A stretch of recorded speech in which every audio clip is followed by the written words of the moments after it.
If you want awesome products at great prices, check out the in the description.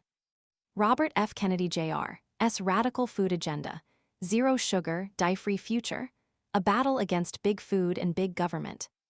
America's new health secretary, Robert F. Kennedy Jr., has launched a bold, potentially revolutionary campaign to reshape the nation's diet, declaring war on added sugar and artificial food dyes.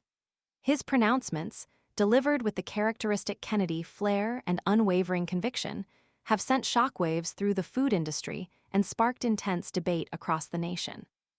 In a press conference that captivated audiences and ignited social media, Kennedy minced no words, branding added sugar as poison, and advocating for a radical shift towards a zero-added sugar diet for all Americans. The statement, while dramatic, highlights the severity of the public health crisis fueled by excessive sugar consumption, a crisis Kennedy intends to confront head-on.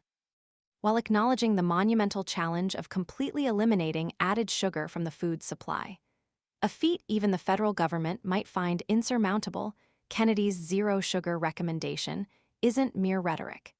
It signals a paradigm shift, a call to arms for consumers to prioritize healthier eating habits and demand transparency from food manufacturers. The statement acts as a powerful catalyst for change, pushing both individuals and corporations to reconsider their relationship with sugar and its pervasive presence in everyday foods. Kennedy's crusade extends beyond the sugar bowl. He's also announced a plan to eliminate 8 synthetic food dyes, a move that's been hailed by health advocates who have long sounded the alarm over potential links between these artificial colorings and a range of neurobehavioral problems in children. Studies, although not conclusive, have raised concerns about hyperactivity, attention deficits, and other developmental issues potentially associated with the consumption of these dyes. The debate continues, with some scientists calling for more rigorous research, but Kennedy has clearly sided with those advocating for precautionary measures, prioritizing children's health and well-being.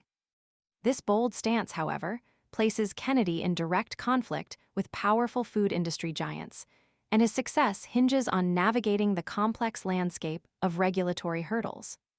The Trump administration's legacy of deregulation presents a significant obstacle, creating a climate where industry influence often outweighs public health concerns.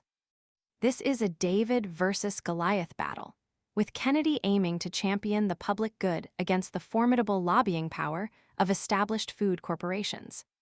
The question remains, can Kennedy truly achieve his ambitious goals? Can he overcome the entrenched interests and bureaucratic inertia that have long protected the status quo?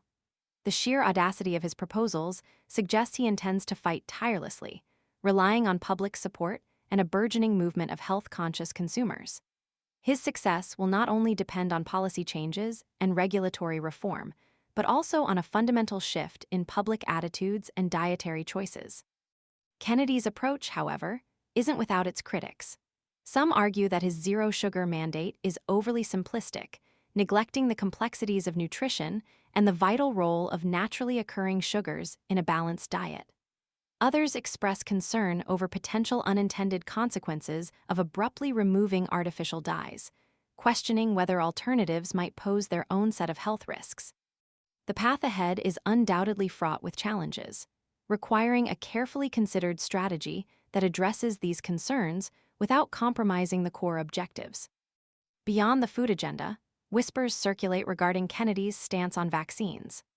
Although the press conference focused exclusively on food policy, Politico reports suggest Kennedy, a known vaccine skeptic, is considering removing the COVID-19 vaccine from the list of recommended childhood inoculations. This controversial move, if implemented, would further inflame the already heated vaccine debate and potentially undermine public health efforts to protect children from preventable diseases. The confluence of these food and vaccine policies positions Kennedy at the center of a highly charged political maelstrom. His actions will be closely scrutinized by public health officials, industry lobbyists, and concerned citizens alike. The coming months will reveal whether Kennedy's radical vision can translate into tangible policy changes and a healthier future for America, or if his ambitious plans will ultimately falter under the weight of political pressure and industry resistance. His legacy will depend on whether he can effectively navigate this turbulent landscape and achieve real progress in safeguarding public health.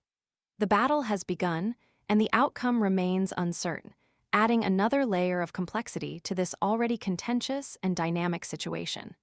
The stakes are high, and the nation watches with bated breath.